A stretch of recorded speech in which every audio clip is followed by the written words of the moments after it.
Mariners went 1-2 in Milwaukee to lose the series and got blown out in today's game. They struck out double-digit times in the first two games, but only 7 times today.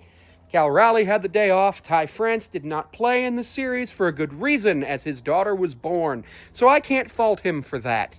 Ty France being out did hurt, as Ty France is currently our best everyday hitter. Josh Rojas is our best offensive player and defensive player at this point, as he has made multiple appearances as a reliever in late inning, low leverage situations, and done pretty well. He has a lower ERA by 2 point something than Emerson Hancock.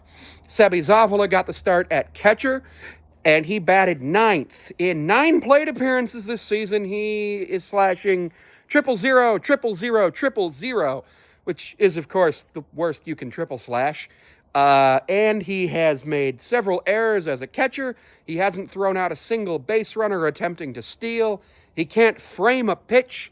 And yes, I know the human element, we'd love the automated balls and strikes system, but since the human element is still there, we need a catcher who can actually go ahead and do that. Unfortunately, Seby Zavala can't. We have Ford down in the minors. I guarantee you, if you brought him up, even if you just had him DH, he'd get on base a couple of times. Just had him part-time DH. Get him some service time, part-time DH, part-time catcher. Do what you kind of did with Raleigh and Murph last year.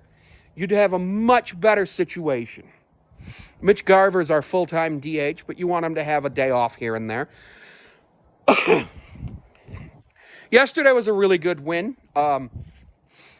Bryce Miller went 7 innings, and he had only 70 pitches. Now, a lot of people were mad at Scott for pulling him early, but I'm not. And the reason I'm not mad is because it was the 9th game of the season. You don't want to get your starting pitchers injured. It was a decent spot. We were in an okay spot. We were winning the game. 70 pitches, 7 innings, pulling your bullpen. Another thing it got Munoz the chance to actually atone for the night before with the walk-off 6-5 walk-off walk, where he walked 4 batters in an inning to lose the game. He came in and he got the save, so that was very useful for the Mariners. Super, super helpful that actually happened, winning that second game. The Mariners this season are the only team that has not scored more than 5 runs. We have scored 5 runs multiple times, but we've never gotten over 6. So if a team scores 6 runs, they're pretty much guaranteed to win against us.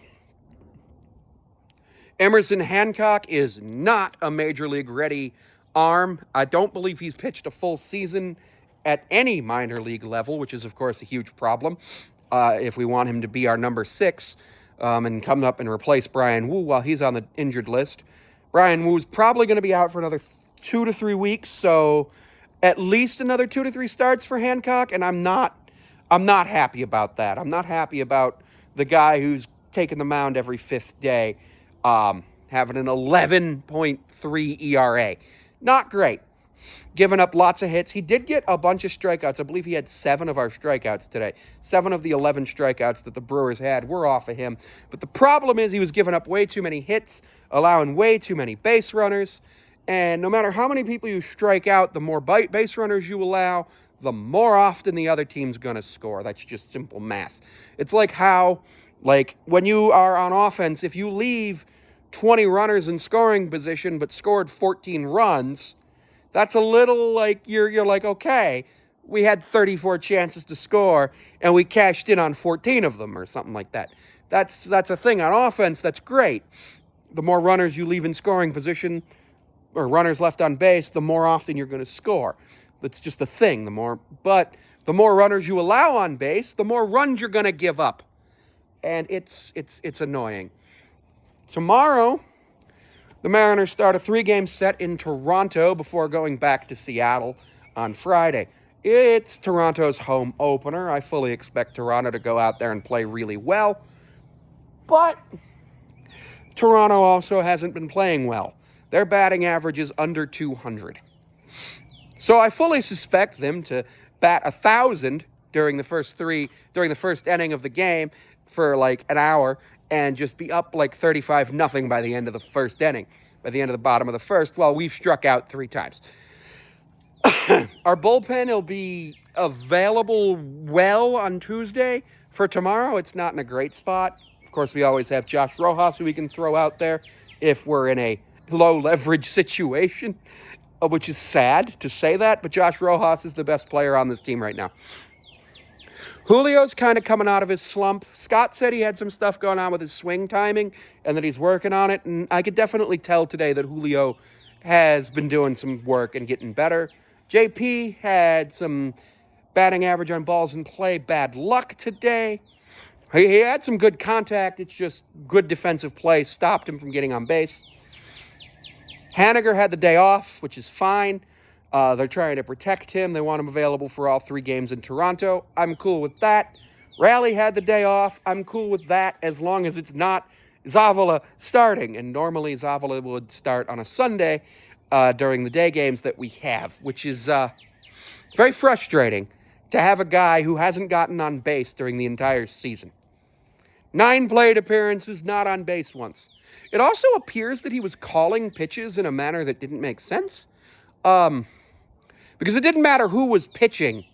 There were a lot of non-competitive pitches, a lot of balls that were pretty far outside the zone, which was very flustering and frustrating, just simply due to the fact that you want to have a catcher calling a game where you have a chance to actually, get the guys out. 12-4. 12-4. 12-4, 6-5, and 5-3. So the Mariners scored 5-10, 14 runs. The Brewers scored 18, 21 runs. So on aggregate, the Brewers won 21-14 and 2-1 in the series. Giving up 21 runs in 3 games is an average of 7 runs per game. And scoring 14 in 3 games is an average of 4.5, 4.7, somewhere around there. Not good. Not good at all. Definitely something that needs to be worked on. Mariners dropped to 4-6. So looking to try to jump back up to at least 500. Can't jump up to 500 until Tuesday at the earliest.